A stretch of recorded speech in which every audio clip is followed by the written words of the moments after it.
Welcome to this tutorial on service accounts in Kubernetes. Service accounts are a crucial security concept that enables pod authentication within your cluster. Understanding how pods identify themselves and interact with the Kubernetes API server is fundamental to building secure applications. In this video, you'll learn what service accounts are, how they work, and how to implement them effectively in your Kubernetes environment. A service account is a non-human identity that provides an identity for processes running inside pods. Think of it as a digital credential specifically designed for your applications, not for people. Service accounts allow pods to authenticate with the Kubernetes API server, enabling them to perform operations like reading configuration data or updating their own status. It's important to understand that service accounts are separate from user accounts, which are used by humans to access the cluster. This separation ensures better security and granular access control. Every namespace in Kubernetes automatically gets a default service account created for it. When you create a pod without specifying a service account, Kubernetes automatically assigns this default service account to your pod. However, the default service account has minimal permissions by default, which is a security feature.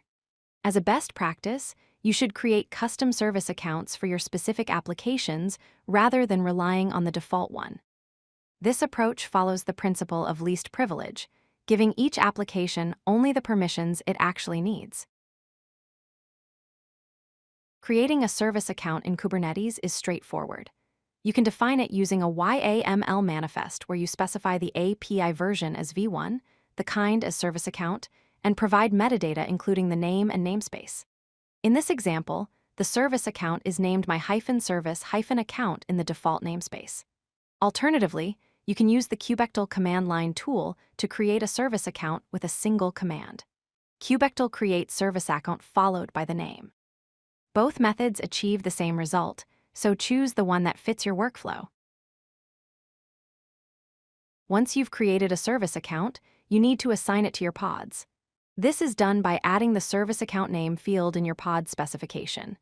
In this example, you can see a pod definition where the spec section includes service account name set to my-service-account.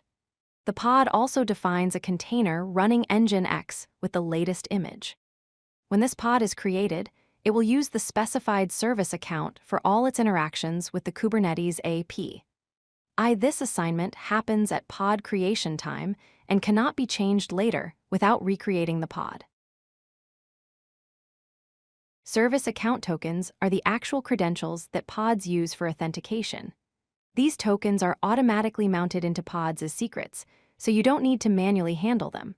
The token files are mounted at the path/var/run/secrets/kubernetes.io/serviceaccount/. This directory contains 3 important files: the token itself, which is the authentication credential, see a .crt, which is the certificate authority certificate, and namespace, which contains the namespace name. Your applications running inside the pod can read these files to authenticate their requests to the Kubernetes API server. Service accounts work hand-in-hand with role-based access control, or RBAC, to define what permissions your pods have. RBAC allows you to specify exactly what actions a service account can perform. The process involves 2 steps. First, you create a role or cluster role to define a set of permissions, such as reading pods or creating deployments. Second, you use a role binding or cluster role binding to grant those permissions to your service account. Always follow the principle of least privilege, meaning you should only grant the minimum permissions necessary for your application to function properly. Here's an example of creating a role in Kubernetes. The API version is rbac.authorization.k8s.io/v1, and the kind is role. In the metadata, you specify the name as pod-reader and the namespace as default. The rules section defines the actual permissions.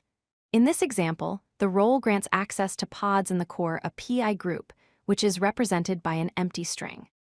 The resources field specifies that this role applies to pods, and the verbs field lists the allowed actions: get, list, and watch. These verbs allow read-only access to pod information, which is perfect for monitoring applications.